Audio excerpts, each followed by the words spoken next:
Spring is upon us and the final series dawns tonight. If only this morning's major contemplations were what Dusty might do first up at the Gabba.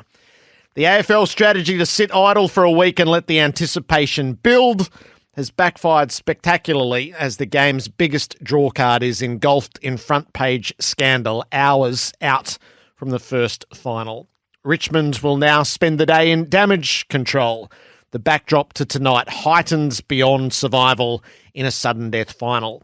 All eyes would have been on Dustin Martin regardless. That focus now even more intense. Those with responsibility, so from Gil McLachlan to Peggy O'Neill, they will spend today grappling with the same set of questions we can ponder right now. The video is leaked with malicious intent. At the moment, it can do the maximum possible damage, and that's the worst of modern public life. And from what I've read, it is 5 years old. Is there a statute of limitations in a player's career? The Tim Payne case study would tell us no. What is shown in the video is unambiguous, and by any interpretation, it fails the AFL's respect and responsibility policy. That will make it impossible for the AFL to walk past. In the Jordan De Goey case in June, the league sat in behind Collingwood, who imposed a $25,000 suspended fine. Those circumstances contained more nuanced factors, which were debated at length. Andrew Dillon's tone was tut-tut in the release. Jordan's conduct in those social media posts did not meet the standards we want our game to stand for, and his behaviour sets a bad example. The AFL wishes to reiterate that all AFL players have a responsibility when it comes to appropriate behaviour, particularly in a public environment, especially in relation to their behaviour towards women. That last line wouldn't read well for Martin this morning.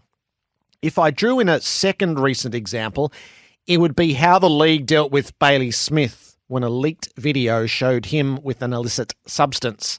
The AFL found him guilty of conduct unbecoming and suspended him for 2 matches. It cited the catch-all, AFL Rule 2.3a, which states a person must not engage in conduct which is unbecoming or likely to prejudice the interests or reputation of the AFL or bring the game of football into disrepute. At first blush, that could easily be applied to the video now in full mainstream circulation. And the last question for those trying to navigate this today would be the impact it has on Martin himself. This has been a challenging season physically and mentally. It's not hard to imagine the malicious leaking of the video and the ensuing public scandal could feel like the final straw in a football future that is already undeclared. It's a disappointing and distasteful backdrop to what has been such an alluring final between the Lions and the Tigers at the Gabba tonight.